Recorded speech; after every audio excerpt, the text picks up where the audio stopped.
The man of the hour is in the building.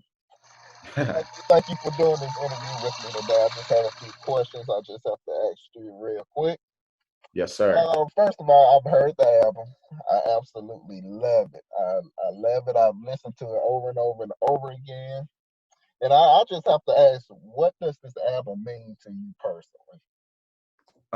I think it means to me personally, just the growth and I don't want to single myself out, although I wrote the album and majority of the stories are about me, but I wanted this album to be relatable to everybody's story. But I think it's just the growth in one's you know, self Right. as someone within a relationship, from starting out to, being in one relationship to, being in denial and being Right. frustrated and confused to going into another relationship to trying to leave that ex for somebody else and the expectations that you have for the current relationship that you're in and just finding true love and stuff like that. So I wanted this album to be relatable to everybody's story, with relationships. Right. Uh, so yeah, that's what it kind of means to me. With this entire album, I feel like I've I've been able to see my growth as a person through each song, leading all the way to the end, which was the Ever After track. Right, and that's one reason I asked that, because when I listen to the songs, I like to dig deep and really listen to the lyrics. And when I was listening to each song on the track, I felt like it came from a deep place within you, and it was something personal. And honestly, I can relate to several tracks on your album, like Mask Off, No Room, On My Knees, Time Machine, Blackheart, and Stranger Things. Those, just to name a few, are my personal favorites. And this album, honestly, you can listen to every track on the album without skipping it. And this is such a great album, and I feel like you put so much into it. And that leads me to my next question. What was your thought process going through this album? Um, my thought process, like I said, I feel like this this album was something that I feel like I wanted to focus on vulnerability. Right, right. I wanted to show people a different side of me, a new layer Hmm. of me that people just weren't used to or expecting. I feel like a lot of people everybody goes through relationships, but not everybody wants to talk about their relationships, past Exactly. relationships, current relationships. So I wanted to focus on vulnerability. I wanted to touch on a subject that a lot of people are afraid to touch on in public. Right. So the Exactly. thought process was literally just to, I just really wanted to be vulnerable, and I wanted to be open, I wanted to be honest, and you know, I wanted it to be relatable. Right. Why the title Ever After? What does that title mean to Leo Rush? I think that's finding your perfect storybook ending. In my case, I have my wife. Hmm. Um, I'm very lucky to have her in my life, and yeah, I feel like the final song, Ever After, as well as the entire project. I feel like it just sums up the story of someone who was kind of a lost soul and like a how do I say, uh, a hopeless romantic, Right, and right, right. and and now finding their ever after. So let me ask you this: 6 years ago, did you see yourself releasing a major album? No, I definitely did not. Just because, I was so focused with wrestling. 6 years ago, I was just starting out in the wrestling business. So Wow. that's all I was focused on was trying to be a professional wrestler and make it to the WWE. I definitely didn't think, 6 years later, I would be released from the WWE. Right, right, and right. and pursuing music. But that's just the way that it ended up being. 6 years ago, it's like, wow, did you see yourself getting to the WWE that quick? Your career took off quick. You only how old? 25? Yeah, 25. What was your mind process at that time? I felt a sense of pride and just Hmm. accomplishment. I was proud that I put in all of that work to get to where I got, and that being the WWE. I got signed to the WWE uh, only 3 years in. Wow. I got signed at 22 years old, and that was a huge accomplishment for me. Especially with all of the trials and tribulations that I had to get through to get to that point. Hmm. I felt extremely proud of myself for making it. That far in such a short amount of time. Okay, 3 words to describe Leo Rush. Unapologetic, Hmm. honest, and brave. Right. Okay. Okay. Sounds good. What are some upcoming projects are you working on? Anything you have coming up in the next couple of years, anything like that? Next couple of years, who knows what the Right. how the world is going to be in the next Right. couple of years, with all the pandemic situation going on. But Hmm. upcoming projects that I have, currently in the works. Obviously, I just released this album. I definitely plan on, continuing to work on my music. I know later on this year, hopefully, sometime, in the summer, or hitting close to winter, Hmm. I was announced as a cast member for the Power Ranger spinoff, Legend of the White Dragon. If AEW reach out, would you possibly consider going there, or is it something that you want to be done with wrestling completely, or? I mean, I think I would consider anywhere. But at the same time, I think it comes down to, you know, and I think I've learned this, with my time in WWE. I think it comes down to where am I going to be happy, Right, because right. WWE being the major, Uh-huh.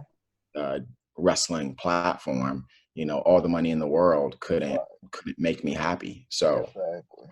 I think it comes down to what's going to make me happy, what's going to not only make myself happy, but my family. Having two boys, having a wife. Um, and I don't know. I've just experienced a lot of good times in the WWE, but a lot of bad times as well. And some of those bad times were traumatizing to me. So it's going to take a lot for me to, consider getting back in the ring and putting myself back in, that state of mind where I knew that I didn't have control over a lot of things. Right. And I knew that I was going to be confused and frustrated. So, like right now, I'm happy. Yeah, you sound very happy right now. Yeah, yeah. I'm able to have control over things that I've always wanted to have control over. There's no sense of frustration or anger or anything. I'm solely focused on myself, my family, my music, and to put myself back in a time frame of being confused and angry and upset. It's going to Right. take a lot. Yeah, just things that have affected me Right. mentally and emotionally, probably for the rest of my life. I have a different outlook on a lot of things based on my experience in the WWE, and yeah, I feel like those experiences have made me hesitate on making certain decisions that will, prolong my wrestling career. Right. Right. And you recently did an interview, I think, with Forbes, and I'm gonna just repeat a quote that you said, and I just want to get your take on it.